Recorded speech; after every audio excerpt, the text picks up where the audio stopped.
Strategic Foresight, the science of seeing what's coming. Welcome to Future's Pathfinder. 97% of executives say their organization was blindsided by a major disruption they should have seen coming. Kodak invented the digital camera, then went bankrupt because of it. Blockbuster had the chance to buy Netflix for $50 million. They passed. These weren't stupid companies, they were blind, and the discipline that could have saved them, most organizations still don't use it. It's called Strategic Foresight, and in the next 7 minutes, you'll understand what it is, how it works, and the powerful tools it uses to map the unknown. Strategic foresight is the systematic practice of thinking about the future, not to predict it, but to prepare for it. It helps organizations anticipate disruptions, identify opportunities, and build strategies that work across multiple possible futures. This isn't New Age guesswork. The discipline traces back to the Rand Corporation in the 1950s, was adopted by Shell Oil in the 1970s, and is now used by governments, Fortune 500 companies, the World Economic Forum, and military strategists worldwide. So the question is, what specific tools does this field use to see around corners? We mapped the 6 most powerful ones, and the third one is the tool that separates amateurs from professionals. Let's walk through the 6 most powerful tools in the Strategic Foresight Toolkit. These are the methods used by the world's top strategists to anticipate what's coming. The first tool is horizon scanning. Think of it as a radar system for change. Analysts systematically sweep across technology, economics, politics, society, environment, and values, what futurists call steep plus V, searching for weak signals. Horizon scanning sweeps across 6 domains. Technology generates the most early signals at 28%, followed by society, economics, politics, environment, and values. This is the steep plus V framework in action, a systematic way to scan for the forces shaping the future. A weak signal is a small, emerging change that most people ignore, but that could become massive. The rise of remote work was a weak signal in 2015. By 2020, it had reshaped the global economy. Electric car startups were a weak signal in 2010, social media platforms in 2005. In every case, the signal was there, years before the disruption hit. But here's where it gets powerful. The second tool is scenario planning. Instead of asking what will happen, it asks what could happen and maps out multiple plausible futures. Typically, analysts identify 2 critical uncertainties, the forces that matter most but are hardest to predict, and cross them to generate 4 distinct scenarios. Each scenario gets a name, a narrative, and a set of indicators to watch.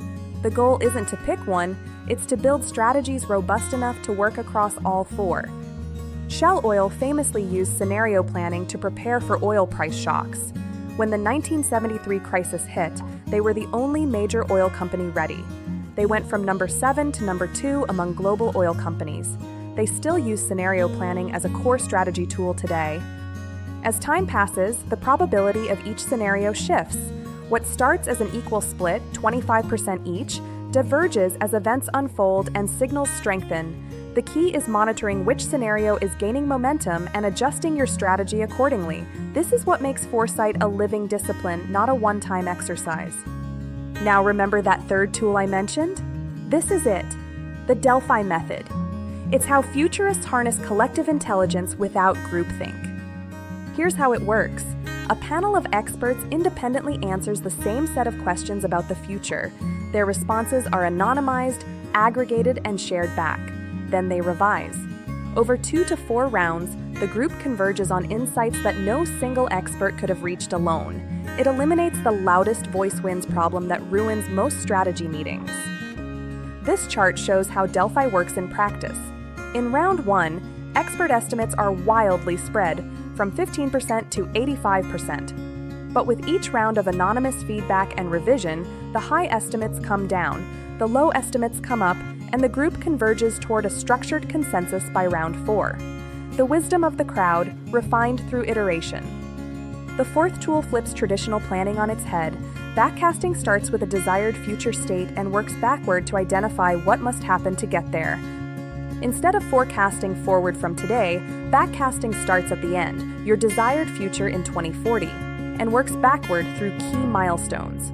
What has to be true by 2035, by 2030, and most importantly, what actions must be taken right now?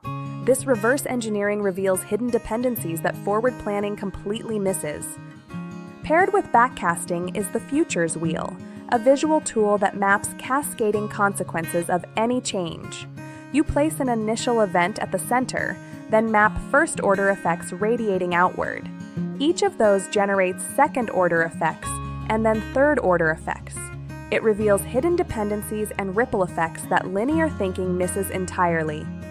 If you work in strategy, innovation, or risk management, this is where the real edge lives. Organizations using systematic foresight practices are 33% more likely to outperform their competitors. That's not a marginal gain, that's a structural advantage. Cross-impact analysis maps how different trends and events interact with each other. One force amplifies another, one cancels another out. The matrix reveals feedback loops invisible to isolated analysis. This matrix shows how 5 major forces interact with each other. Look at energy. It has high-impact interactions with almost everything: AI growth, climate, and geopolitics. That makes energy a critical nexus point in any foresight analysis. Cross-impact analysis surfaces these feedback loops that are invisible when you analyze each force in isolation. And finally, the 3 Horizons framework. It's the single best tool for visualizing where the world is headed, showing how today's dominant systems decline, transitional innovations emerge, and transformative futures take shape, all simultaneously. The red line shows today's dominant system in decline. The amber line shows transitional innovations that rise and then fade as they bridge the gap. And the teal line, Horizon 3, shows the transformative future gaining dominance. Think of it this way: fossil fuels are Horizon 1, hybrid technology is Horizon 2, renewable energy is Horizon 3. All 3 exist right now, but their relative dominance is shifting. When you connect all 6 tools, something powerful emerges. Horizon scanning detects the signals. Scenario planning maps the possibilities. Delphi harnesses collective intelligence. Backcasting charts the path. Cross-impact analysis reveals hidden connections. And 3 Horizons shows the transition. Together, they form a complete system for navigating uncertainty. Together, these tools replace the dangerous illusion of a single predictable future with something far more valuable: strategic preparedness across multiple futures. Traditional planning bets on one outcome and breaks when surprised. Strategic foresight is anti-fragile by design. It actually gets stronger under uncertainty. Organizations that master this don't just survive disruption, they shape it. Remember Kodak? Remember Blockbuster? They didn't lack information. They lacked the tools to interpret what that information meant for the future. Strategic foresight isn't prophecy, it's discipline. And in a world where disruption is accelerating, it's no longer optional, it's survival. If this changed how you think about the future, subscribe and hit the bell. We break down the forces shaping tomorrow so you can prepare today. This is Futures Pathfinder.